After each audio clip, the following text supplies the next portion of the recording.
حسن بھائی، یہ بہت سے لوگوں کا بھی کوشچن ہوگا. آپ نے جو اپنے جو یوٹیوب کے چینل پہ ویڈیو بھی لگائی ہے اور حارث سلطان کے ساتھ بھی آپ نے یہ بولا کہ ملحد بھی جنت میں جا سکتا ہے. تو حسن بھائی کائنڈلی اس کی کوئی آپ نے دلیل نہیں دی نا وہاں پہ. تو آپ ایک تو اس کی چھوٹی سی ایک تعریف کرتے ہیں جو عام الفاظ میں ہوتی ہے، اور بعد میں اس کی ایک دلیل دے دے قرآن و سنت سے کہ ملحد بھی جنت میں جا سکتا ہے. جی، میری جو بات آپ نے یہاں پر بیان کی ہے وہ اس طریقے سے بیان ہی نہیں کی میں نے. نہ میری رائے آپ نے صحیح بیان کی، نہ میں نے یہ کہا ملحد بھی جنت میں جا سکتا ہے. انہوں نے مجھ سے مکالمہ کرتے ہوئے یہ سوال کیا کہ وہ لوگ جنہوں نے دین میں اس درجے کے انحرافات پیدا کیے ہیں، ان لوگوں کو کیا روز قیامت خدا تعالی جہنم میں جلائے گا؟ میں نے اس بات کا جواب دیا کہ علم کی جو غلطی ہے وہ اگر خلوص نیت اور اخلاص کے ساتھ کی گئی ہے تو اللہ تعالیٰ نے یہ کہا ہے لِيَبْلُوَكُمْ فِيمَا آتَاكُمْ. آپ کے علم کی رعایت سے جو کچھ آپ نے سمجھا ہے اس کی رعایت سے میں فیصلہ کروں گا.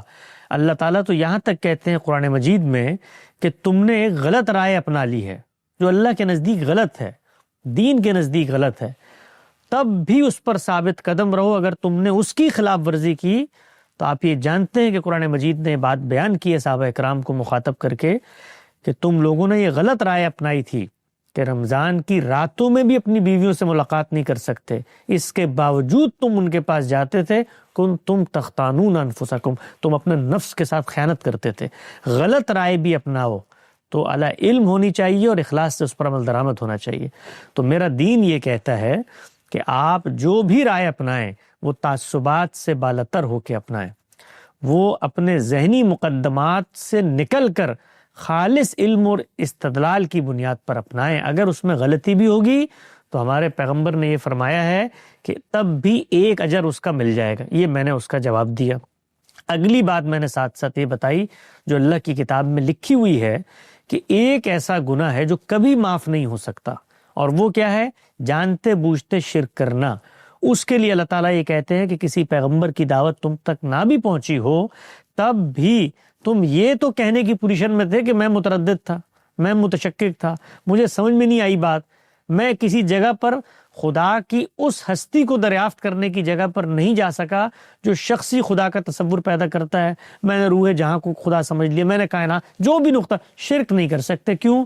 کیونکہ شرک کا مطلب یہ ہے کہ ایک پالنہار کے ساتھی، سبارڈینیٹ اور ساجیوں کو خود تصور کر کے تسلیم کر لینا. اس کے لیے دلیل چاہیے، وہ خالق کی دلیل چاہیے. تو جب خالق کی خبر نہیں پہنچی تو بغیر دلیل کے شرک کیسے کر رہے ہو؟ تو شرک کی معافی نہیں ہے. یہ میں نے رائے بیان کی. اس کے بعد میں نے یہ بات کہی کہ ہر وہ شخص، چاہے وہ مسلمان ہو، چاہے وہ یہودی ہو، چاہے وہ نصرانی ہو، چاہے وہ صابی ہو، قرآن مجید نے اعلان کر دیا کہ جنت میں جانے کا ایک معیار ہے. تو مسلمان صرف کہہ دینے سے آپ جنت میں نہیں جاتے، آپ کو سفر کرنا پڑتا ہے اپنے شعور کا ان معیارات کو پورا کرنے کے لیے جہاں پر آپ جنت کے مستحق بن جائیں. تو اگر صدق دل سے ایک ملحد بھی اس سفر میں شریک ہو جاتا ہے تو روز قیامت میرا خدا ناانصافی نہیں کرے گا. یہ میں نے بات کہی. نہ میں نے وہاں مسلمان یہ بالکل آپ نے یہی بات کی ہے. حسن بھائی دیکھیں میری بات سنیں، اگر کسی نے انبیاء کو نہیں مانا، اگر کسی نے اسلام کو نہیں مانا، کرسچینی کو نہیں مانا، وہ آدمی ملحد نہیں ہوگا. ٹھیک ہے، آپ یہ کیسے بول سکتے؟ ملحد کی اصل میں آپ تعریف بتا دینا تھوڑی سی، آپ ملحد کی تعریف کیا سمجھتے ہیں، اس حساب سے آگے بات کرتے ہیں نا. کیونکہ ملحد جو ہے وہ نالج کلیم کرتا ہے حسن بھائی، وہ ایک اپنا علم بتاتا ہے کہ خدا نہیں ہے، یہ میرے پاس ایویڈنس ہے، اور وہ کلیم کرتا ہے کہ علم کی بنیاد پر میں جو ہے وہ خدا کا انکار کر رہا ہوں. تو جو شرک کر رہا ہے وہ تو ایک سائڈ پہ ہو گیا، لیکن وہ خدا کو تو مانتا ہے اگر وہ شرک کرتا ہے. لیکن ملحد جو ہے وہ خدا کو ہی نہیں مانتا. آپ اس جو یہودیوں میں، عیسائیوں میں، ان کے ساتھ ملحد کو نہیں شامل کر سکتے. حسن بھائی کائنڈلی یہ آپ تھوڑا سا واضح کریں، میں اس کے اوپر جو ہے نا بہت زیادہ پریشان ہوں. جی، میں کسی کو شامل نہیں کر رہا میرے بھائی. میں وہ بات بیان کر رہا ہوں جو قرآن مجید نے بیان کی ہے. نہ کسی کو جنت کا پروانہ دے رہا ہوں، نہ کسی کو جہنم کی وعید سنا رہا ہوں. میرے سامنے ایک شخص آ کر یہ کہتا ہے کہ میں آپ کے دین کے بارے میں سوالات کرنا چاہتا ہوں. آپ کا دین یہ کہتا ہے عورتوں کو مارو، آپ کا دین یہ کہتا ہے بچوں کے ساتھ شادی کرو، آپ کا دین یہ کہتا ہے کافروں کی گردنیں اتار دو. میں اس کو آگے بڑھ کے کہتا ہوں دین یہ نہیں کہتا. آپ قرآن مجید کا تعصبات سے بالاتر ہو کر مطالعہ کریں. تعصبات کو ایک طرف رکھ دیں، اگر آپ صدق دل سے مطالعہ کریں گے، شعوری طور پر الحاد کو اپنا لیں گے۔ شعوری الحاد اپنانے کا کیا مطلب ہے؟ یعنی جو ترکیب میں نے استعمال کی وہ بے شعور مسلمان کے مقابلے میں ہے۔ آپ کو پتہ ہے بے شعور مسلمان، قرآن مجید یہ کہتا ہے کہ جب آپ شعور سے عاری ہو جاتے ہیں تو خدا کے نام پر آپ کو جو کچھ ٹھونس دیا جاتا ہے اس کی بنیاد پر آپ ابدی جہنم میں چلے جائیں گے۔ یہ جو مسیحیت ہے یہ خدا کے ماننے والی قوم تھی، یہ قوم بے شعوری کی جگہ پر چلی گئی تو انہوں نے خدا کو مانتے ہوئے شرک کو وتیرہ بنا لیا۔ قرآن مجید نے کہا انہوں نے کفر کیا اور یہ ایسا جرم کا ارتکاب ہے کہ اب یہ ابدی جہنم کے مستحق ہو جائیں گے۔ اگر آپ بے شعور مسلمان کی جگہ پر کھڑے ہوئے ہیں تو آپ کفر تک چلے جائیں گے، تو شعور لے کر آئیے۔ یہی دعوت میں نے ان کو دی کہ مسلمان ہونے کا کوئی پروانہ جنت میں جانے کا سرٹیفکیٹ نہیں ہے۔ جس طرح مسلمان کو شعور چاہیے، ملحد کو بھی شعور چاہیے۔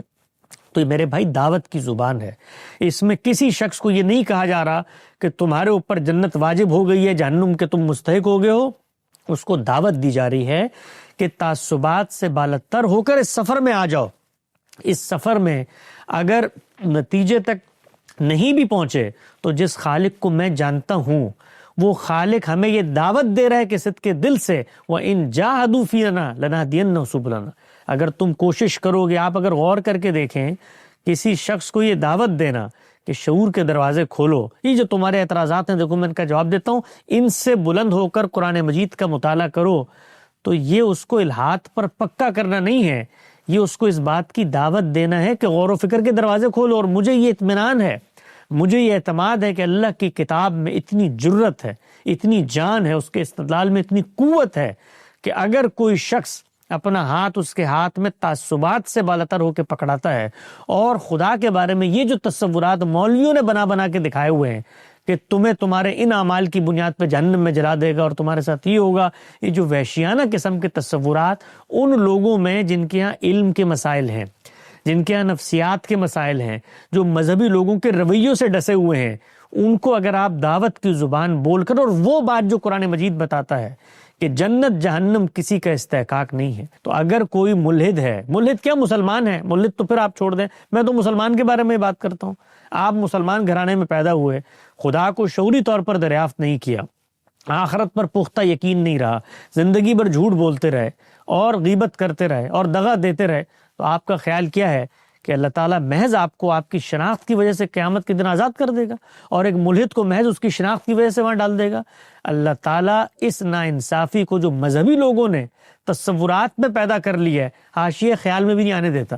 وہ کہتا ہے، یہ یہودی کہتے ہیں کہ تم یہودی ہو جاؤ جنت میں چلے جاؤ گے، نصارہ ہو جاؤ جنت میں۔ اس نے اعلان کر دیا، ان الذین آمنوا والذین ہادوا والنصارى والصائبین من آمن باللہ والیوم الآخر وعمل صالحا فلا خوف علیہم ولا هم یحزنون۔ مومن ہو، مسلمان، یہودی ہو، مسیحی ہو، معیار پہ پورا اترو۔ اور آپ خود ذرا آگے بڑھ کے دیکھیں، اگر یہی اللہ کا پیمانہ انصاف ہے تو یہ دنیا کے کسی مسلمہ انصاف کے تقاضے کے تحت بیان بھی کیا جا سکتا ہے کہ مجھے مسلمانوں کے گھر میں پیدا کر دیا، میں بس غیر شعوری طور پر اس کو اپنائے چلے جا رہا ہوں، اور ایک شخص جو ہے وہ ہندوؤں کے گھر میں پیدا ہوا، کوئی یہود کے گھر میں پیدا ہوا، کسی نے الحاد کا لبادہ اوڑھ لیا اور پوری تو یہ عذر تو قرآن مجید نے مشرکین کا نہیں مانا کہ تم یہ نہیں کہہ سکتے کہ پوری زندگی میں تو یہاں پیدا ہوا تھا تو میں یہ کرتا چلا گیا، تو مسلمانوں کا کیسے مانے گا؟ بلکہ مسلمانوں کو تو اللہ آگے بڑھ کے یہ کہے گا کہ تم عذر کیا پیش کر رہے ہو، تم تو حامل کتاب تھے، تم تو یہ دعویٰ کرتے تھے کہ میں خدا کا ماننے تو تبھی تم نے قرآن مجید کھول کے پڑھا۔ جائیے اپنے شہر میں نکل کے ایک سروے کریں اور مسلمانوں سے پوچھیں کہ انہوں نے اپنی زندگی میں کتنے فیصد لوگ ہیں جنہوں نے صرف قرآن مجید کو کھول کر اس کا ترجمہ پڑھا ہو۔ اگر 10% سے زیادہ لوگ سامنے آ جائیں، یہ جو کچھ آپ کو مسلمانوں کا جتھا نظر آتا ہے، یہ موروثی اور نسلی طور پہ غیر شعوری طور پہ ایمان کو اپنائے ہوئے ہیں۔ میں نے یہ بھی لکھا تھا کہ شعور کی مختلف سطحیں ہوتی ہیں، یہ تقاضا کوئی نہیں کر رہا کہ سڑک پہ چلنے والا ایک ریڑھی بان مسلمان جو ہے وہ بیٹھ کر آئنسٹائن اور اسٹیفن ہاکنگ کو جواب دے گا، یہ کوئی تقاضا نہیں کر رہا، لیکن جو تقاضا ہے بندہ مومن کے لیے وہ لازم ہے کہ شعور کی جو سطح اس کو اللہ نے دی ہے اس پر وہ خدا کو دریافت کرے اور اللہ کی کتاب کو پڑھے۔ تو اگر کوئی الحاد پر کھڑا ہوا ہے تعصبات کی بنیاد پر، تو اللہ تعالیٰ اس سے گفتگو کر لیں گے نا بھائی, ان کو ڈال دیں گے جہنم میں ڈالنا ہوگا. آپ یہاں کیوں فیصلہ کرتے ہیں اس کی جنت جہنم کا؟ آپ کو یہ حق کس نے دیا ہے کہ آپ جنت جہنم کا فیصلہ کریں؟ یہ آپ کو اللہ تعالیٰ نے حق دیا تو ذرا آیت پڑھ کے مجھے بتائیں کہ جی اللہ تعالیٰ نے ہمارے ذمہ دعوت دینا ہے. مشرکین کو بھی اللہ تعالیٰ کیا کہتا ہے مشرکین, وَلَن يَرْضَ لِعِبَادِهِ الْكُفْرَ, وہ بندے میں راضی نہیں ہوں کہ تو میرا انکار کرے, میں راضی نہیں ہوں. کبھی اس درد دل کے ساتھ کسی شخص کو گفتگو کر کے مکالمہ کر کے دعوت دیں. یہ لوگ ہمارے رویوں کے ڈسے ہوئے ہوتے ہیں, کوئی ان سے سیدھے, آپ ان میں سے میں 20 ملحدین کو جانتا ہوں, ان کا ذکر نہیں, 20 لوگوں کو جانتا ہوں, ان کے لائف ٹرامز دیکھیں جو مذہبی رویوں اور مذہبی لوگوں سے ان کو ہوتے ہیں, اس کی وجہ سے تعصبات کے پہاڑ بن جاتے ہیں اور قرآن کی دعوت اور نیکی اور خیر کی بات ان تک نہیں پہنچتی. تو ہم لوگوں کا جو مزاج بن چکا ہے, یہ مزاج ہم سے پہلے ان قوموں کا تھا جو اپنی شناخت کی بنیاد پر خود کو جنت کا مستحق اور باقیوں کو جہنم کو پروانے دے رہے ہوتے تھے.